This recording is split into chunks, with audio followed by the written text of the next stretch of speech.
Hidup itu indah. Tuhan menciptakan hidup itu begitu indah.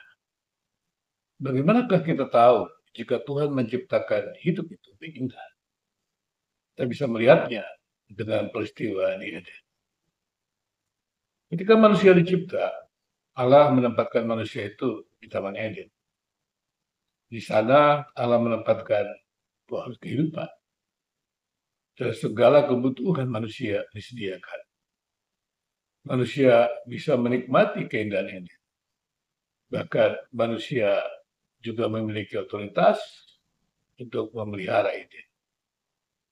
Dan menariknya lagi adalah dalam kehidupan itu, meskipun hidup itu indah, ternyata juga ada yang membuat hidup itu tidak indah.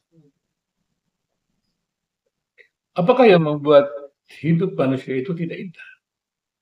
Peristiwa Eden mengingatkan kita bahwa manusia tidak tunduk kepada Allah.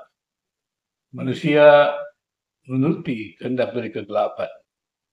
Manusia mengikuti kejahatan. Kejahatan atau artinya sesuatu yang melawan Allah.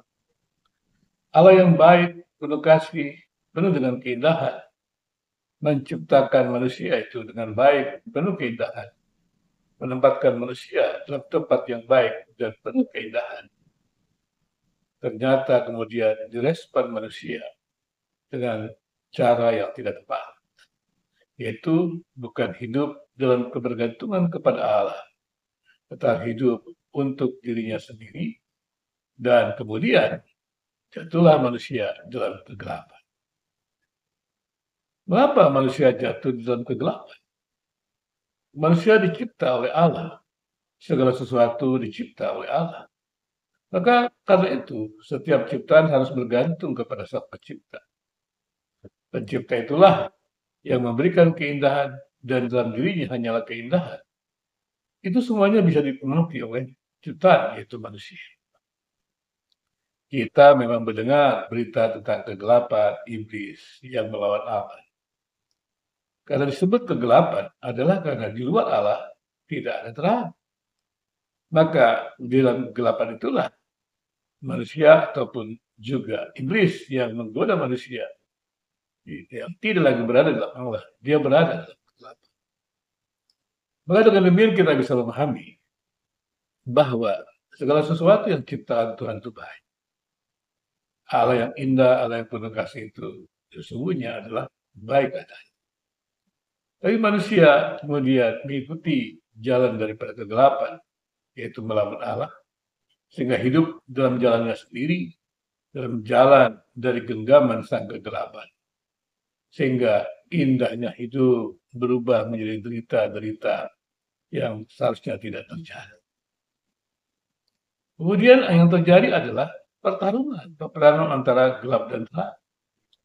Ketika iblis dibuang ke dunia ini, dunia berada dalam kegelapan karena memang manusia berada dalam penguasaan iblis, kegelapan itu. Dan kemudian Allah datang lagi memberikan keindahan. Apa yang Allah berikan dalam keindahannya? Allah menebus dosa manusia. Allah menyelamatkan manusia.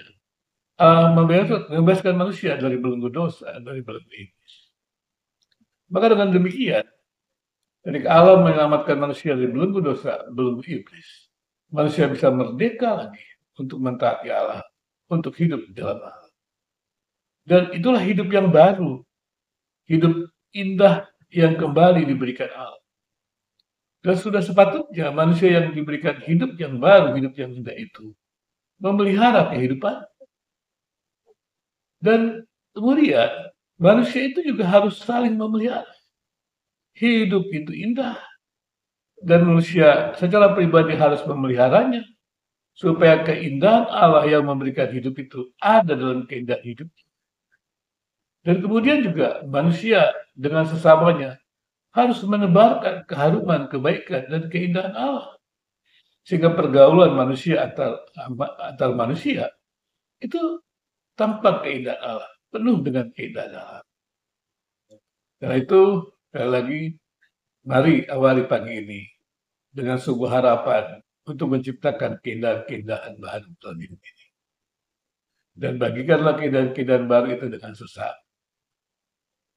Dan kita akan melihat hidup itu indah dan kita menghargai Sang Pencipta yang begitu baik. Karena hidup yang diberikan Sang Pencipta itu adalah itu. Selamat berkarya, mari berkaryalah untuk keindahan sesat.